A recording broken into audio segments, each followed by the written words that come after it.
এখন শুনবেন আজকের গুরুত্বপূর্ণ খবরের শিরোনাম। গাজায় যুদ্ধবিরতির দ্বিতীয় পর্যায়ের জন্য যে 4 শর্ত দিল ইসরায়েল। খনিজ চুক্তি করতে শুক্রবার ওয়াশিংটন যাচ্ছেন ইউক্রেন প্রেসিডেন্ট। রাশিয়ার 95,000 সৈন্যের মৃত্যু, যা বলছে ক্রেমলিন। ট্রাম্পের পাল্টা পরিকল্পনা নিয়ে এগোচ্ছে আরব লীগ।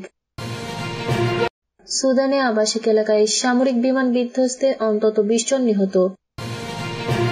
কঙ্গোতে রক্তক্ষয়ী সংখ্যা 7,000-এর বেশি নিহত। অনিবন্ধিত অবৈধ অভিবাসীদের জরিমানা ও কারাদণ্ড দেওয়ার প্রস্তাব ট্রাম্পের। গাজায় যুদ্ধবিরতির দ্বিতীয় পর্যায়ের জন্য যে শর্ত দিল ইসরায়েল। শেষের পথে গাজায় যুদ্ধবিরতির প্রথম পর্যায়ে আর 2-3 দিনের মধ্যে চুক্তির দ্বিতীয় পর্যায় শুরু হওয়ার কথা। তবে সেই পর্বে প্রবেশের জন্য 4টি শর্ত রেখেছে ইসরায়েল। যদি এই 4 শর্ত পূরণ না হয়, সেক্ষেত্রে চুক্তির প্রস্তাবিত দ্বিতীয় পর্যায় শুরুর ব্যাপারটি পুরোপুরি অনিশ্চয়তার মধ্যে পড়বে বলে জানিয়েছেন দেশটির জ্বালানি মন্ত্রী এবং যুদ্ধকালীন মন্ত্রিসভার অন্যতম গুরুত্বপূর্ণ সদস্য এলি কোহেন। মঙ্গলবার ইসরায়েলি টিভি চ্যানেল কানকে দেওয়া এক সাক্ষাৎকারে এই প্রসঙ্গে কোহেন বলেন, যুদ্ধবিরতির দ্বিতীয় পর্যায়ে যাওয়ার ক্ষেত্রে আমাদের 4টি শর্ত রয়েছে। 1. 7 অক্টোবর এবং তার আগে যে সব ইসরায়েলিকে গাজায় বন্দী করা হয়েছিল তাদের সবাইকে মুক্তি দিতে হবে। 2. গাজা উপত্যকা নিয়ন্ত্রণকারী গোষ্ঠী হামাসকে গাজা থেকে বিদায় নিতে হবে। 3. গাজা উপত্যকাকে অবশ্যই সম্পূর্ণ অস্ত্রমুক্ত করতে হবে। 4. পুরো গাজা এলাকায় ইসরায়েলের নিরাপত্তা সংক্রান্ত নিয়ন্ত্রণ থাকবে।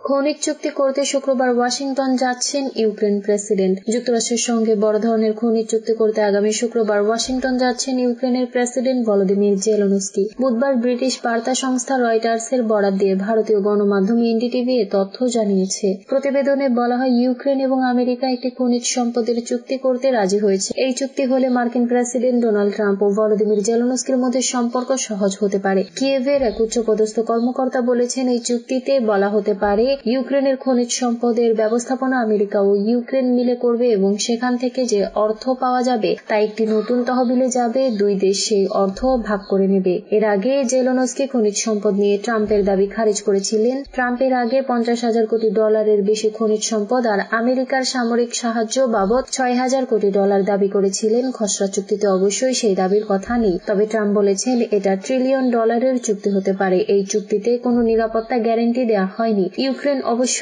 এই গ্যারান্টি দাবি করেছিল। চুক্তিতে শুধু নিরাপত্তার উল্লেখ আছে, কিন্তু আমেরিকার ভূমিকা কি হবে তা বলা হয়নি। 2 প্রেসিডেন্ট বিষয়টি নিয়ে আলোচনা করবেন।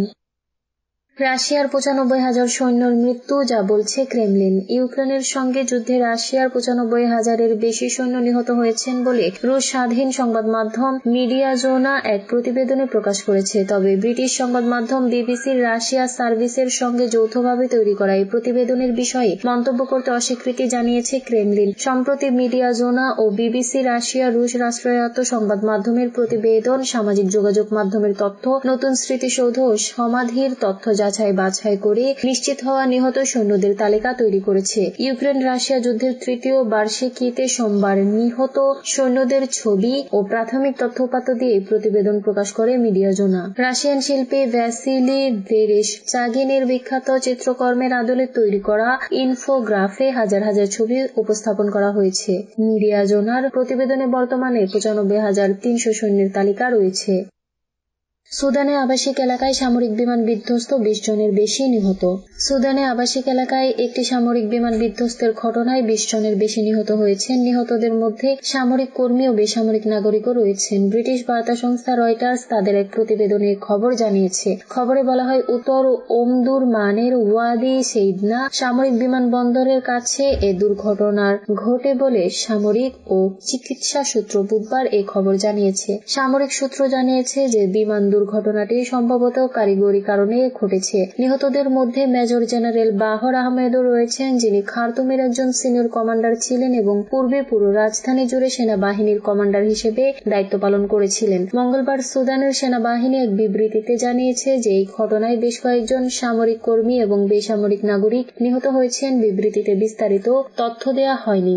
ভারতীয় সংবাদ মাধ্যম এনডিটিভি বলেছে, প্রত্যক্ষদর্শীরা জানিয়েছেন যে বিমানটি যে এলাকায় বিধ্বস্ত হয়েছে সেখানকার বেশ কয়েকটি ঘরবাড়ির ক্ষতি হয়েছে। উত্তর ওমদুরমানের বাসিন্দারা জানিয়েছেন, দুর্ঘটনার পর বিকট বিস্ফোরণের শব্দ শোনা গেছে, যার ফলে আশপাশের বেশ কয়েকটি এলাকায় বিদ্যুৎ সংযোগ বিচ্ছিন্ন হয়ে গেছে। একজন প্রত্যক্ষদর্শী জানান, বিমানটি উত্তর সুদান থেকে দক্ষিণ দিকে উড়ে যাওয়ার সময় ঘাটের কাছে বিধ্বস্ত হয়। কঙ্গোতে রক্তক্ষয়ীর সংঘাত 7,000-এর বেশি নিহত। ডেমোক্রেটিক রিপাবলিক অব কঙ্গোর পূর্বাঞ্চলে চলমান সংঘাতের নিহতের সংখ্যা 7,000 ছাড়িয়েছে। চলতি বছরের জানুয়ারি থেকে সংঘাতের প্রাণ হারিয়েছেন হাজার হাজার মানুষ, যাদের উল্লেখযোগ্য অংশ বেসামরিক নাগরিক। সোমবার আল জাজিরার এক প্রতিবেদনে তথ্য জানানো হয়েছে। DR কঙ্গোর প্রধানমন্ত্রী জুডিথ সুমিনাওয়া জানান, গত মাস থেকে পূর্বাঞ্চলের লড়াইয়ে 7,000-এরও বেশি মানুষ নিহত হয়েছেন। নিহতদের মধ্যে উল্লেখযোগ্য সংখ্যক বেসামরিক নাগরিক রয়েছেন। সংকট আরো গভীর হচ্ছে। সোমবার সুইজারল্যান্ডে জাতিসংঘের মানবাধিকার কাউন্সিলে দেওয়া বক্তব্যে সুমিনাওয়া বলেন, DR কঙ্গোর পূর্বাঞ্চলের নিরাপত্তা পরিস্থিতি চরম উদ্বেগজনক পর্যায়ে পৌঁছেছে। তিনি জানান, নর্থ কিভু প্রদেশের রাজধানী গোমায় প্রায় 3,000 মানুষের মৃত্যুর খবর পাওয়া গেছে। পরিচয় শনাক্ত না করে ইতোমধ্যে 2,500 জনেরও বেশি লাশ দাফন করা হয়েছে এবং আরো 1,500 জনের লাশ এখনো মর্গে পড়ে আছে। বিদ্রোহীদের দখলদারি ও আন্তর্জাতিক উদ্বেগ। চলতি বছরের জানুয়ারি থেকে রুয়ান্ডা সমর্থিত M23 বিদ্রোহী গোষ্ঠী দক্ষিণ কিভু প্রদেশের রাজধানী গোমা ও বুকাভুর মতো গুরুত্বপূর্ণ শহরগুলো সহ পূর্ব DRCর বিশাল অংশ দখল করেছে।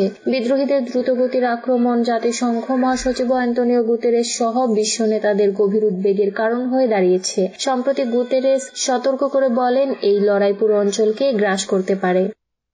অনিবন্ধিত অবৈধ অভিবাসীদের জরিমানা ও কারাদণ্ড দেওয়ার প্রস্তাব ট্রাম্পের। যুক্তরাষ্ট্রে বসবাসরত যেসব অবৈধ অভিবাসী কেন্দ্রীয় কারাগারে নিবন্ধিত হননি, তারা উল্লেখযোগ্য জরিমানা, সম্ভাব্য কারাদণ্ড কিংবা দুটোরই মুখোমুখি হতে পারেন। গতকাল মঙ্গলবার দেশটির হোমল্যান্ড সিকিউরিটি বিভাগের জারি করা একটি নির্দেশনায় এ তথ্য জানা গেছে। হোমল্যান্ড সিকিউরিটির একজন মুখপাত্র বলেন, ট্রাম্প প্রশাসন সব অভিবাসন আইনের প্রয়োগ করবে। আমরা বেছে বেছে কোনো আইন প্রয়োগ করব না। আমাদের মাতৃভূমি ও সব মার্কিন নাগরিকের সুরক্ষা ও নিরাপত্তায় আমাদের নিশ্চয়ই জানা উচিত কে আমাদের দেশে আছেন। ওয়েবসাইটের তথ্য অনুযায়ী, একজন অভিবাসী যখন নিবন্ধন করে আঙুলের ছাপ দেবেন, তখন হোমল্যান্ড সিকিউরিটি বিভাগ নিবন্ধনের প্রমাণপত্র সরবরাহ করবে। 18 বছরের বেশি বয়সী অভিবাসীদের সবসময় এই প্রমাণপত্র সঙ্গে রাখতে হয়। দ্বিতীয় মেয়াদে গত মাসে ক্ষমতায় ফিরে মার্কিন প্রেসিডেন্ট ডোনাল্ড ট্রাম্প মেক্সিকো সীমান্ত দিয়ে অবৈধ অভিবাসন ঠেকাতে জাতীয় জরুরি অবস্থা ঘোষণা করেন। পাশাপাশি কেন্দ্রীয় সরকারে অভিবাসীদের নিবন্ধন নিশ্চিত করার জন্য হোমল্যান্ড সিকিউরিটি বিভাগকে নির্দেশ দেন।